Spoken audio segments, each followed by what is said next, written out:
गांधी कहते हैं कि 61% वोट जो है वो बीजेपी के खिलाफ का वोट है, मोदी के खिलाफ का वोट है। तो विपक्ष मिलकर जो इंडिया अलायंस बना रहा है आसानी से मोदी को हरा सकता है। अब राहुल गांधी जितनी समझ राजनीति की तो मुझे है नहीं, लेकिन अगर ऐसा होता तो इस देश में 50% से ज्यादा वोट लेकर सरकारें तो कभी बनी नहीं है। राजीव गांधी जी की जो कांग्रेस की सरकार थी उसको भी 50% वोट नहीं आया था।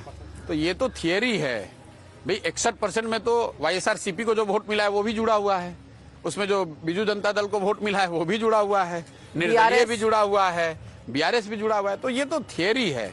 अगर आप आंकड़ों को भी देखें, एक बार को अगर प्योर अर्थमेटिक पे चले जाए हम, तो 2019 में अगर मुझे if my memory serves well 224 seat ऐसी हैं जो भाजपा जीती है जिसमें उनका वोट परसेंटेज 50 से ज्यादा है। तो ये 61% वाला डेटा की ये खूबसूरती है कि आप उसको जैसे चाहे एनालाइज कर ले। 61% वाली जो गणित है वो इतनी सीधी गणित है नहीं, क्योंकि अगर आज आप एज्यूम करें कि एवरीथिंग रिमेन्स सेम और सारे दल साथ में सारा वोट एक साथ कर दें तो भी 224 सीट तो भाजपा 50% से ज्यादा वोट लेकर है आगे। लेकिन तो आपको you have to get some vote from BJP, और वो हो नहीं सकता है जब तक कि आप कोई नया नैरेटिव या नए you are not able to capture the imagination of people. वो जब तक नहीं होगा तो उनका नैरेटिव जो है कि इस देश का संविधान खतरे में है, इस देश का मुसलमान खतरे में है, ये नैरेटिव नहीं।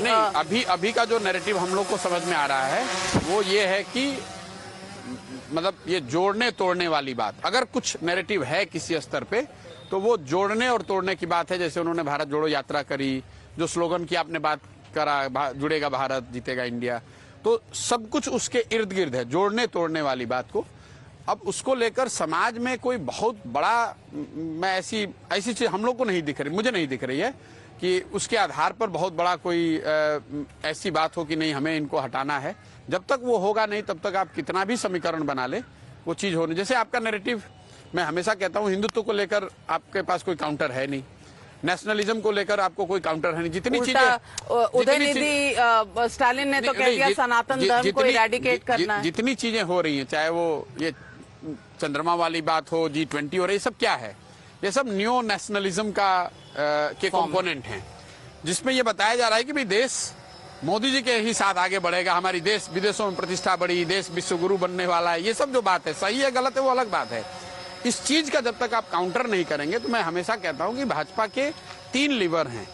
एक तो उनका आइडियोलॉजिकल हिंदू वाला जो बेस है, लेकिन सिर्फ वही नहीं है, अब तो कहीं वो धीरे धीरे बेस बन गया है, उसको वो फ्रंट पे नहीं है। उसके साथ इस सरकार ने, मोदी जी ने न्यो नेशनलिज्म, हाइपर नेशनलिज्म जो भी आप कहना चाहे, उसका एक एडिशनल कवर बना दिया। और फिर उसके ऊपर से लाभार्थियों को लेकर आपने काउंटर थोड़ा बहुत करा है। जैसे अगर कर्नाटक में आपने कहा मैं 3000 रुपए दे रहा हूं, तो लाभार्थियों का आपने काउंटर किया तो चर्चा बना।